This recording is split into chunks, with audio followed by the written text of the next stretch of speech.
നമുക്കൊരു അവിയലുണ്ടാക്കാം. പയറ്, കായ, ഒരു ചെറിയൊരു കഷ്ണം കൈപ്പയ്ക്ക, റാഡിഷ്, വൈറ്റ് റാഡിഷ്, മുള്ളങ്കി എന്ന് പറയും, ക്യാരറ്റ്, ചേന, ബീൻസ്, ഇത്രയേ ഉള്ളൂ. ഒരു 6-7 കൂട്ടം പച്ചക്കറി എല്ലാം കൂടെ മിക്സ് ചെയ്തിട്ട് അരിഞ്ഞു വെച്ചിട്ടുണ്ട്. ഇതെല്ലാം കൂടി ചട്ടിയിലിട്ട് വെച്ചിട്ടുണ്ട്.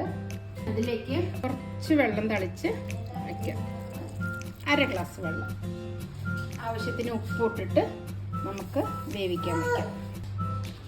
അവിയലിലേക്ക് ചതയ്ക്കാനുള്ളത് 4 പച്ചമുളക്, കുറച്ച് ഒരു 1/4 ടീസ്പൂൺ ജീരകം, ഒരു 8-10 ചെറിയ ഉള്ളി, കുറച്ച് കറിവേപ്പില, ഒരു 1/4 ടീസ്പൂൺ മുളക് പൊടി, മഞ്ഞൾപ്പൊടി കുറച്ച്.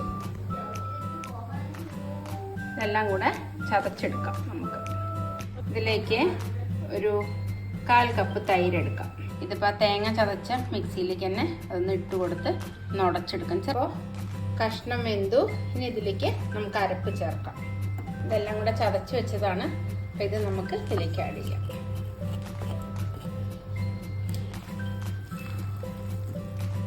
കൂടെ തന്നെ ഉടച്ചു വെച്ച തൈരും കൂടി ചേർക്കാം. തൈര് ചേർത്ത് കഴിഞ്ഞ് തിളയ്ക്കേണ്ട ആവശ്യമില്ല. അപ്പം തീ ഓഫ് ചെയ്ത് ഇനി അതിലേക്ക് ഒരു സ്പൂൺ വെളിച്ചെണ്ണ ചേർക്കാം.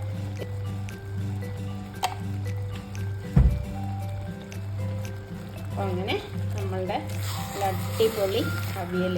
ഈ അവിയൽ വയ്ക്കുമ്പോൾ അതിൻ്റെ സീക്രട്ട് എന്താണെന്ന് വെച്ചാൽ ഒരു ചെറിയൊരു പാവയ്ക്ക കഷ്ണം ഇട്ട് കഴിഞ്ഞാൽ ഭയങ്കര ടേസ്റ്റാണ്.